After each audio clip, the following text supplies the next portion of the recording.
নমস্কার বন্ধুরা, education culture YouTube চ্যানেলে তোমাদের প্রত্যেককে স্বাগতম। তো আজ আমি একটা অত্যন্ত ইম্পর্ট্যান্ট টপিক নিয়ে তোমাদের সাথে কথা বলতে চলেছি। যে টপিকটা বা যে প্রশ্নটা প্রত্যেকটা স্টুডেন্টের কিন্তু কখনো না কখনো মনে হয়েছে। দেখো, আসলে যে লাস্ট 2-3টে সেমিস্টার থেকে দেখা যাচ্ছে যে প্রত্যেকটা সেমিস্টারেও কিন্তু রিভিউ বা ভ্যারিফিকেশানের কিন্তু নোটিশ আসছে। এর কিন্তু অনেকগুলো অর্থ হতে পারে। এক, যে স্টুডেন্টরা যে রেজাল্ট তারা পাচ্ছে তাতে তারা পুরোপুরিভাবে সন্তুষ্ট নয়। এবং দ্বিতীয় বিষয় হচ্ছে যে কপি চেকিংয়ে এখনও কিন্তু কোথাও কোনো গড়মিল লক্ষ্য করা যাচ্ছে। স্টেট কাউন্সিল থেকে তোমরা জানো যে এখন বর্তমানে কপি চেকিংয়ের কিন্তু অনেকগুলো ধাপ সেখানে ইন্ট্রোডিউস করা হয়েছে। একজন টিচার শুধুমাত্র কপি চেকিং করে নাম্বার দিয়ে দিল তেমনটা নয়, এরপর সেটা স্ক্রুটিনি হয়, হেড এক্সামিনারের কাছে যায় এবং বিভিন্ন ধরনের পর্যবেক্ষণের পর সেটা গিয়ে ফাইনাল রেজাল্ট কিন্তু তৈরি হয়।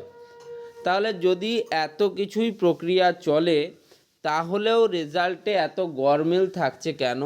বা ব্যাক বা সাপ্লি নেই, ধরো স্টুডেন্টটার কিন্তু আসার কথা নয়, কিন্তু তার ব্যাক বা সাপ্লি আসছে এবং সে রিভিউ বা ভ্যারিফিকেশান করার পর দেখা যাচ্ছে যে তার রেজাল্টে সে কিন্তু পাস করে গেছে। তাহলে এই সমস্যাগুলো কেন রিঅ্যাসেসমেন্ট করার পরেই ধরা পড়ছে টিচারদের কাছে যে স্টুডেন্টটি ব্যাক পায়নি বা ফেল করেনি, সে পাস করেছে? বা তাহলে এর মানে হচ্ছে কিন্তু আসলে গলদটা কিন্তু গোড়ায় রয়েছে, যেটাকে বলা হয় গোড়াই গলদ। যাই হোক, এই বিষয়টা নয়, আজকের টপিকটা একটু আলাদা ধরনের। যে দাদা, এই যে ভ্যারিফিকেশান বা রিভিউ করলে আমার পাস করার সম্ভাবনা কতখানি, এটাই তোমাদের প্রশ্ন। তো দেখো, যদি আমি রিভিউ বা ভ্যারিফিকেশানের কথা বলি, তাহলে রিভিউ বা ভ্যারিফিকেশানের ক্ষেত্রে লেখা রয়েছে যে তোমার কপিটাকে রিঅ্যাসেসমেন্ট করা হবে।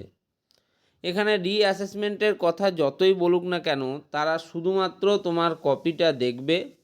সেখানে তোমার যদি কোথাও নাম্বার টাম্বার পড়েনি, ধরো তুমি 5-এর দাগের 4-এর প্রশ্নটা, 5-এর দাগের এটা লিখেছো, সেটাতে নাম্বার পড়েনি, সেক্ষেত্রে সেটাকে আবার চেক করা হবে এবং সেটা ধরো 2, 3, 5 তুমি যেটা ছিল সেরকম নাম্বার পেলে। একইভাবে তোমার প্রাপ্ত মার্কসগুলোর যে স্ক্রুটিনাইজ বা টোটাল মার্কস যেটা, সেটা ক্যালকুলেট করা হবে, দেখা হবে। তো এরকম করেই দেখা হয় এবং এর ফলে যদি দেখা যায় যে তোমার মার্কস বেড়ে তুমি ব্যাক থেকে সাপ্লি বা ব্যাক যেটা পেয়েছো সেটা তোমার পাওয়ার কথা নয়, তাহলে সেই সাবজেক্টটাতে তোমার ব্যাক বা সাপ্লি সরে যাবে এবং তোমাকে পাস ডিক্লেয়ার করা হবে এবং তোমার যে অরিজিনাল মার্কশিটটা আসবে সেখানে কিন্তু তোমার পাস স্ট্যাটাস শো করবে।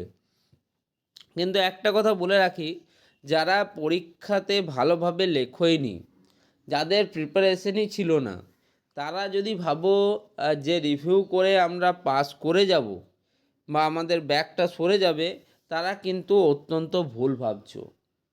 ঠিক আছে? ব্যাক বা সাপ্লি যারা ধরো এমন স্টুডেন্ট রয়েছে যাদের কিন্তু তোমরা জানো 24-এ পাস, ঠিক আছে, 40%-এ পাস, তারা ধরো 22 পেয়েছে, 23 পেয়েছে, এমন যদি কোনো স্টুডেন্ট থাকে, তার ব্যাক বা সাপ্লি ক্লিয়ার হওয়ার একটা চরম সম্ভাবনা কিন্তু রয়েছে। তবে যে সমস্ত স্টুডেন্টরা ধরো 24-এ পাসে 10 পেয়েছে, 12 পেয়েছে, তার ক্ষেত্রে রিভিউ বা ভ্যারিফিকেশান যাই হোক না কেন, এমনকি আরটিআই করেও তার নাম্বার কিন্তু সেই 10 বা 12 থেকে একবারে ডাইরেক্ট 24-25 হবে না। তাই তোমাদের বলবো যে দেখো, তোমরা নিজেদের প্রত্যেকের ইচ্ছা থাকে যে নিজেদের পেপার রিভিউ করব, আমার কি 50 টাকা লাগবে তোমরাও রিভিউ করতে দাও, সেটা ব্যাপার না। কিন্তু ব্যাপারটা হচ্ছে তোমরা এই সেমিস্টারে, ফার্স্ট সেমিস্টারে যা হয়েছে হয়েছে, কিন্তু এবার যে সেকেন্ড সেমিস্টার তোমরা পরীক্ষা দিতে চলেছো, সেখানে মাথার মধ্যে একটা কিন্তু আগে থেকে টার্গেট করে নাও যে 30 মার্কস, মিনিমাম 30 মার্কস আমাকে পেতেই হবে। যদি তুমি 30 টার্গেট করে রাখো তবে তুমি 25 পাবে, আর যদি তুমি 25 টার্গেট করে রাখো তাহলে কিন্তু আবার তুমি ব্যাক বা সাপ্লি পাবে, এটা কিন্তু আমি বলে দিলাম। তাই নিজেকে প্রস্তুত করো, ইভেন্ট সেমিস্টার খুব সামনে। 4th এবং 6th সেমিস্টারের ক্ষেত্রে মাত্র 20 দিন সময় রয়েছে এবং ফার্স্ট সেমিস্টারের ক্ষেত্রে কিন্তু 30 দিন, 1 মাস মতো সময় রয়েছে। তাই এই মাসটাকে ইউটিলাইজ করো। তোমাদের জন্য কিছু ইম্পর্টেন্ট এমসিকিউস কিন্তু আমি আনতে চলেছি কাল থেকে, সেটার একটা সিরিজ তোমরা পেয়ে যাবে। সেকেন্ড সেমিস্টারের ক্ষেত্রে প্রথমে আসবে।